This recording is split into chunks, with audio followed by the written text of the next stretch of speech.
السلام علیکم ناظرین، میں امید کرتا ہوں آپ بخیریت ہوں گے۔ آج میں آپ کو واقعہ سنانے سے پہلے ایک حدیث مبارک سناؤں گا، تو ملاحظہ کیجیے۔ بے شک جو لوگ ایمان کے ساتھ سنت کے مطابق نیک کام کرتے ہیں، نماز کو قائم رکھتے ہیں اور زکوٰۃ ادا کرتے ہیں، ان کا اجر ان کا رب تعالیٰ کے پاس ہے۔ ان پر نہ تو کوئی خوف ہے، نہ اداسی اور غم۔ سورۃ بقرہ، سورت نمبر 2، آیت نمبر 277۔ چلیے اب چلتے ہیں اپنے واقعے کی طرف۔ ہمارا آج کا واقعہ حصول علم کا شوق۔ ایک شخص حضرت عمر رضی اللہ عنہ کے دور خلافت میں ملک شام سے مدینہ طیبہ حاضر ہوتے ہوئے 70 یا 80 سال ان کی عمر تھی۔ حضرت عمر رضی اللہ عنہ نے دیکھا دھوپ میں سفر کرنے کی وجہ سے بالکل سیاہ فام ہو گئے ہیں۔ زمین کا رنگ ان کی رنگت سے زیادہ صاف ہے۔ بال بڑے ہوئے ہیں۔ حضرت عمر رضی اللہ عنہ نے پوچھا کہ یہ کیسے تشریف لائے؟ اس ضعیف اور بڑھاپے میں آپ نے اتنا طویل سفر کیوں کیا؟ بڑے میاں نے کہا، التحیات سیکھنے کے لیے آیا ہوں۔ اتنی بات سن کر حضرت عمر رضی اللہ عنہ ایسے روئے کہ صاحب حدائق کے الفاظ ہیں، اتنا روئے کہ داڑھی مبارک تر ہو گئی۔ ٹپ ٹپ آنسو گرنے لگے۔ دیر تک روتے رہے، پھر قسم کھا کر فرمایا، قسم ہے اس ذات عالی کی جس کے قبضے میں میری جان ہے، تمہیں عذاب نہیں دیا جائے گا۔ کیوں؟ دین کی ایک بات سننے اور سیکھنے کے لیے انہوں نے اپنا گھر کو چھوڑا اور اونٹ کی پیٹھ کے اوپر انہوں نے وقت گزارا۔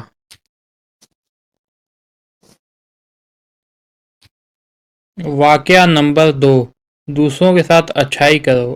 ایک شخص خواجہ نظام الدین اولیاء رحمۃ اللہ کے پاس آیا اور کہنے لگا، حضرت فلاں بندہ میرا مخالف ہے، وہ مجھے بڑا تنگ کرتا ہے اور ہر وقت میرے خلاف سازش کرتا رہتا ہے۔ اصل میں وہ حضرت سے NOC اجازت نامہ مانگنا چاہتا تھا کہ اگر مجھے اجازت دیں تو پھر میں اس کو ذرا مزہ چکھاؤں گا۔ وہ کہنے لگے، حضرت وہ مجھے برا بھلا کہتا رہتا ہے، وہ میرے راستے میں کانٹے بچھاتا رہتا ہے۔ حضرت بھی اس کا انداز بیان سمجھ گئے، کیونکہ اللہ والے بڑے سمجھدار ہوتے ہیں۔ چنانچہ حضرت رحمت اللہ نے اس کو ایک بڑا عجیب جواب دیا، اس کو سونے کی روشنائی سے لکھنا چاہیے۔ حضرت نے فرمایا، اے دوست، اگر کوئی تیرے راستے میں کانٹے بچھائے تو اس کے راستے میں کانٹے نہ بچھانا، ورنہ پوری دنیا میں کانٹے ہی کانٹے ہو جائیں گے۔ کاش ہم اس اصول کو اپنا لیتے۔ اگر کوئی ہمارے ساتھ برائی کر رہا ہو تو ہم اس کے ساتھ اچھائی والا معاملہ کریں، اس کی برائی کو ختم کرنے کا باعث بن جائیں۔ اب ہمارا تیسرا واقعہ، دوسروں کے لیے گڑھا کھودنے والا خود اس میں گرتا ہے۔ عمر ولی کا ایک غلام بھاگ گیا تھا۔ لوگ اس کے پیچھے دوڑے، اس کو پکڑ لائے۔ وزیر کو اس سے ملال تھا، اس کو قتل کرنے کا مشورہ دیا تاکہ دوسرے غلام ایسی حرکت نہ کریں۔ غلام نے عمر ولید کے سامنے زمین پر سر رکھ دیا اور کہا، جو کچھ میرے سر پر گزر رہی ہے، جب آپ پسند فرماتے ہیں تو جائز ہے، جب حکم مالک کا اختیاری ہے تو غلام خلاف مرضی مالک سے دعویٰ کر سکتا ہے، لیکن محض اس وجہ سے کہ اس خاندان کی نعمت میں پلا ہوں۔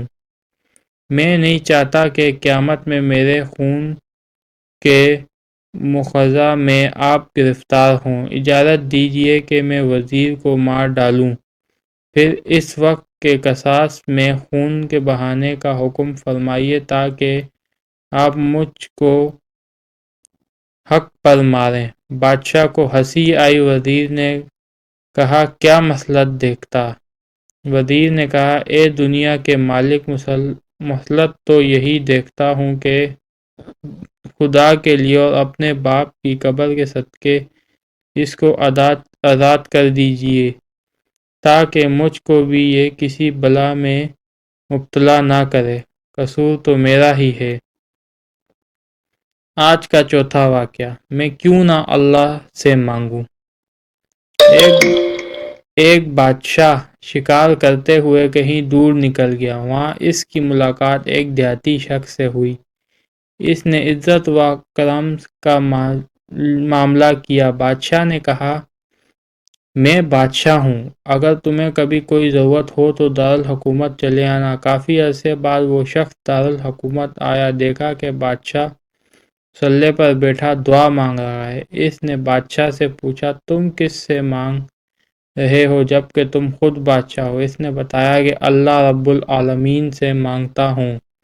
یہ سن کر دیہاتی نے کہا جب تم بادشاہ ہو، اللہ کے محتاج ہو تو میں بھی صرف اسی سے مانگوں گا، اور اب مجھے تم سے سوال کرنے کی حاجت نہیں۔ سبحان اللہ۔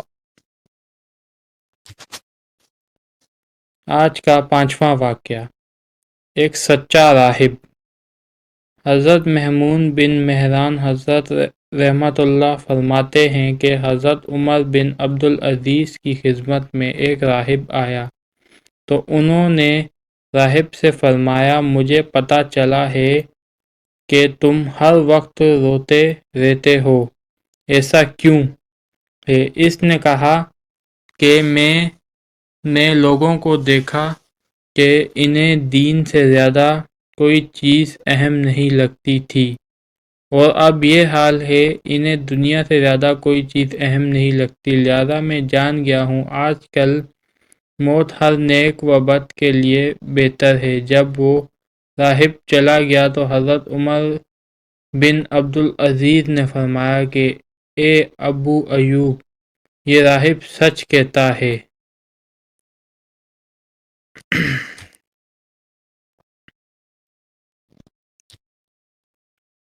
آج کی اپنی ویڈیو ختم کرتے ہیں ایک حدیث شریف کے ساتھ۔ جو ایمان والوں کو دھوکہ دیتے ہیں لیکن دراصل وہ خود اپنے آپ کو دھوکہ دے رہے ہیں مگر سمجھتے نہیں۔